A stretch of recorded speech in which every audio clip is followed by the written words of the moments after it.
All right, guys, we're going to open up this box today. I just want to see kind of what the contents are. Do you really think that you can open this for resale? It's kind of the question that I'm asking myself today. I want to find out if the contents can make up the cost of purchasing.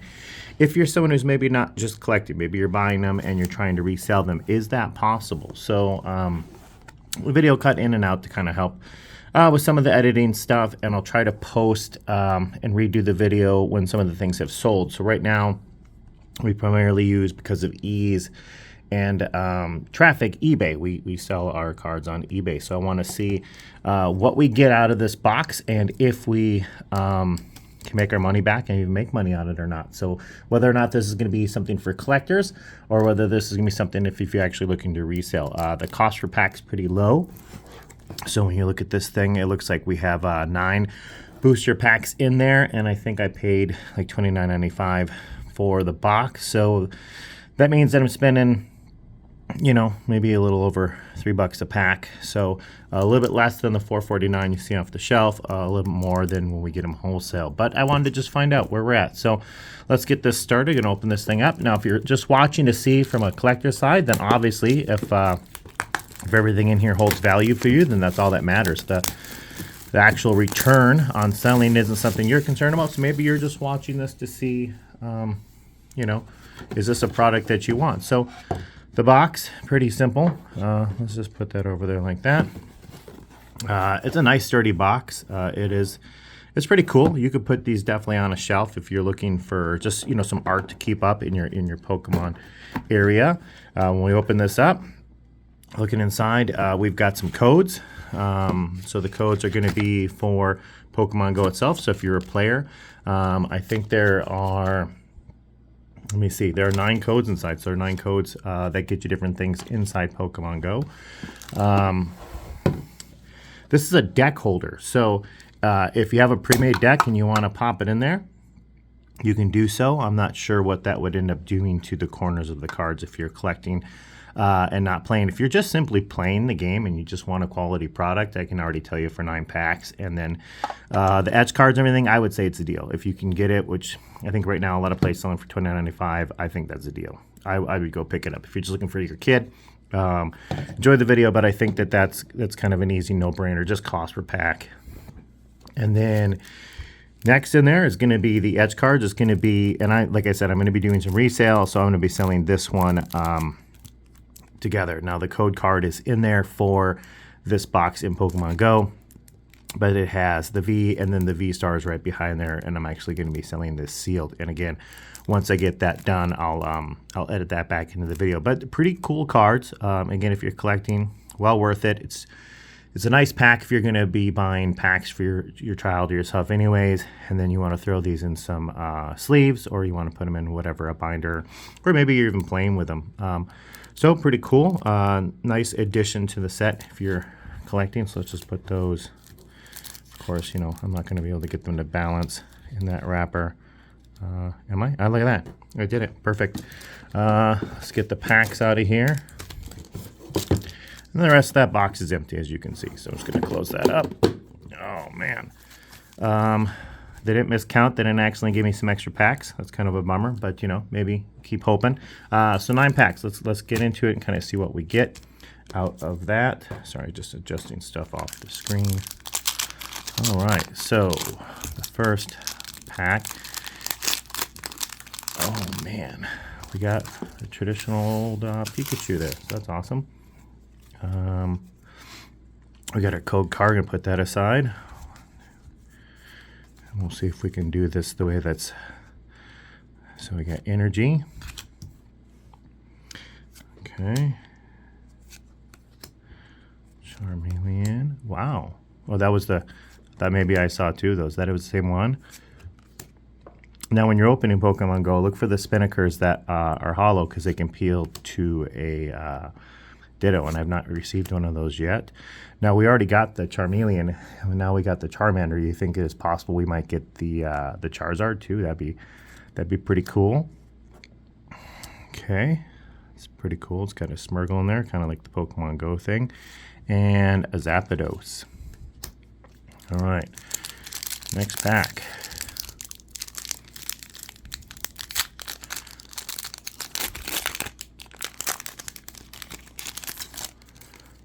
Code card. So I'm thinking, when I part this out and I sell all these parts, if I can get $10 for that ball, if I can get, you know, depending on how I posted the Dragonite cards, another 10, and then doing bundles with commons and holos and stuff and the code cards, I think that I probably could come out doing okay on the resale. So, I mean, definitely, if I can get it from resale, I would say collector value would definitely be there too. Just a little poke. All right, so we got our holo and a Gyarados. And actually, I'm a huge fan of Gyarados. I've got the shiny Gyarados, the base sets, the second base sets. Most of them Delta species. I got a lot of Gyarados. I collect those myself. I don't always sell those ones off. So I'm a big fan of that. Doesn't really matter the value on that one to me. That's just pretty cool. And I'll sleeve all those. You know, I should probably just do it as I do the video, because you can always fast forward through, so I don't really take up much more of your day to sleeve all that stuff. Make sure it retains value. Okay, code card. And I'm seeing that all these are hit ones. So those are considered hits. I think the black ones, the cards mean that's a hit. No one wants the energy cards, so we just put them aside. We don't put those in with the rest.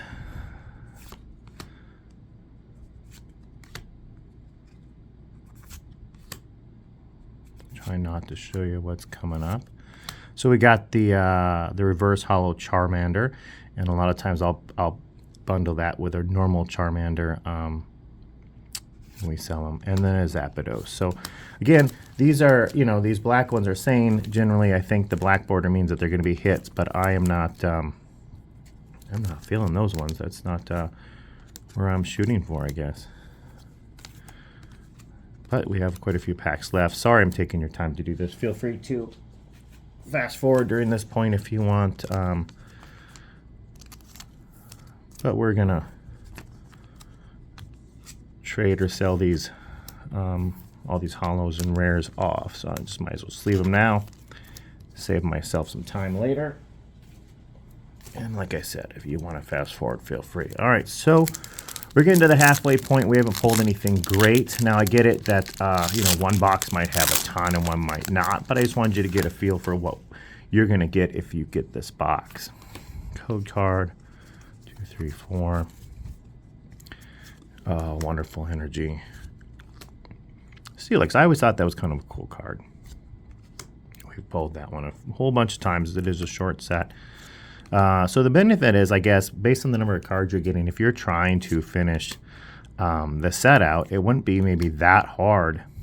With this set, it's just limited. It's only 78 total cards. Articuno, so we're getting multiple of the birds, and the Tyranitar. So that one's pretty cool. And again, I've got a small collection going of Tyranitars. A lot of like collecting cards, the cards that I keep from my own personal collection. They are actually quite a bit older. A lot of base set, a lot of Neo Discovery kind of time frame. But it's always nice to have something from a newer set in there. Just a couple characters, you know, from the originals that I really actually enjoy collecting and seeing their card. And I never really got into playing the game with cards. I never really did. I mean, I think I have a few times. I started playing the online version, and it was so much easier. You're going to get a lot of doubles with this box just based on the set size. So I never really wanted to play with cards. So I just play online. I play with friends or nephews. Okay, Solrock is our shiny. And another Gyarados. So again, like I said earlier, I'm actually pretty happy landing Gyarados. And I do sell them, but I just like them. I think he's a cool Pokemon. But no big hits yet, so hopefully we'll get something. Hopefully something will pop and turn.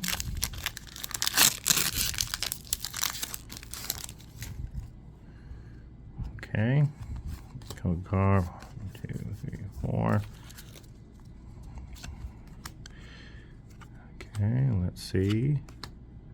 There's the Solrock. So again, I'll go back later on and I'll match those up. So when I sell them, I sell the regular and the other one by themselves. You're not going to get a big return, but we do free shipping. So if you're looking to complete a set, there we go. And the same thing. Now I feel like there's something else behind that one. So what's that going to be?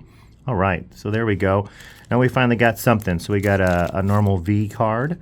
Again, not the highest return on V cards, but if you are looking to collect, I will give you a hint. They do up the value of your bulk. If you're selling bulk and it's just commons and whatnot, newer collectors, newer sellers can only get so much bulk before it's just kind of useless to them. So generally, if you add a couple of those in, then you're going to do much better. And realistically, your resale on a V by itself isn't usually the highest in my experience. So the small cost that it has for me to throw it in a bulk box compared to the return that I can get on the bulk box is going to be pretty good. Code card 1, 2, 3, 4. Okay.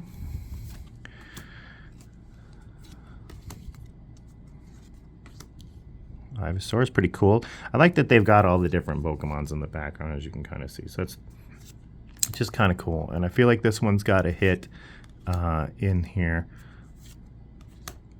I have a ton of EVs today. Look at that. Look at that. That's what I'm looking to pull. So I know that this is not going to be an $800 card, but it does get a return. So reverse holo Charizard for Pokemon Go is pretty cool. Centering looks pretty good. And then another Executor. But the back on that's pretty good. So I'm going to be pretty happy with that pull. I'm going to put that one in a top loader right away because, again, we got to research at the time of this video and find out if it's worth even grading or not.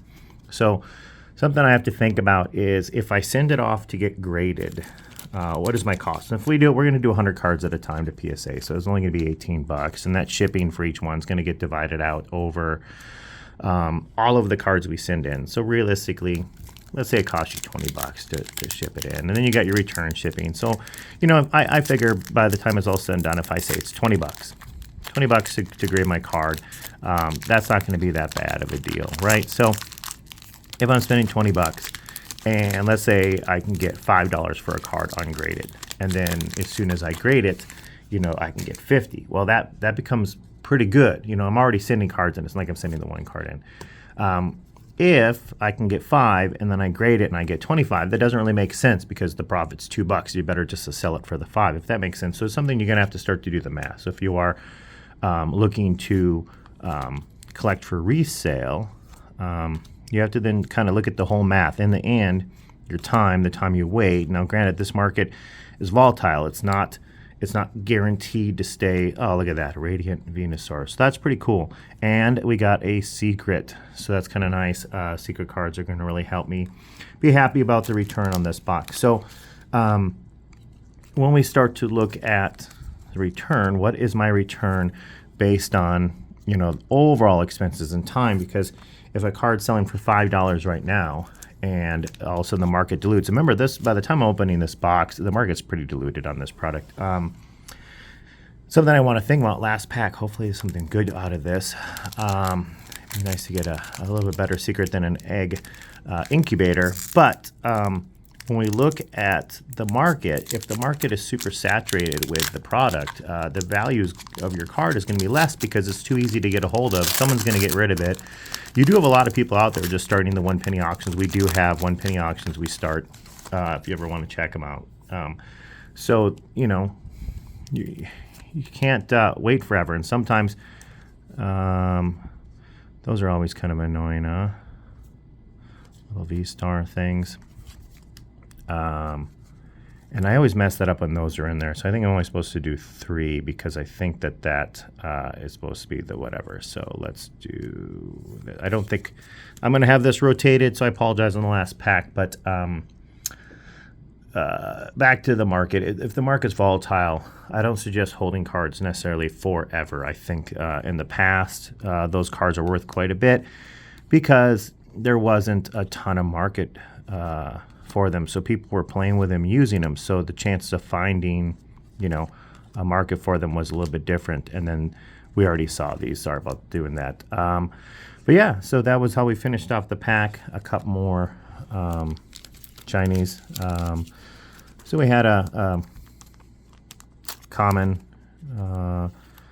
reverse holo, and a Blissey.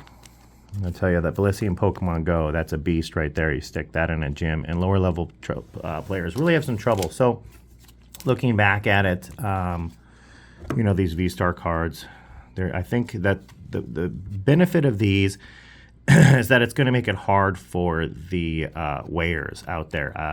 I know that throws off the weight of the pack, so that way you're not they're not digging for heavy packs. And I think that's ultimately going to be better for the collectors. For retailers, for selling, I personally, if I was going to buy packs and sell them, I would love it if I could just weigh packs, sell off the bulk packs that don't have anything in them. But this will kind of be a game changer. This is beneficial. This does weigh more than an energy card or whatever it's replacing. So huge benefit to these going into the thing. Smart choice. Stops people from weighing packs. And I know the cardboard sleeves do something to a little bit of multiple change in there. But yeah, that's the box. Hopefully you enjoyed the video. Hopefully it's useful if you're thinking about buying one. My opinion is if you're buying it for a kid, nephew, someone, you know, niece, whatever, just for collecting, the fun of opening, your cost per pack and just the ball and everything else, I think it's a great deal. If you're looking to resell the stuff, I'm looking at this kind of going, kind of make 30 bucks back. If I get the card graded, you know, now I'm looking at, I spent, you know, 50 bucks on it. Can I get $50 out of everything when all's said and done? That's going to be the big question. If I get things done in a timely manner on this video, I'll come back in and I'll post some values. But hopefully this helps. Hopefully it's entertaining, and hopefully it gave you some information you're looking for. Thanks. Have a great day.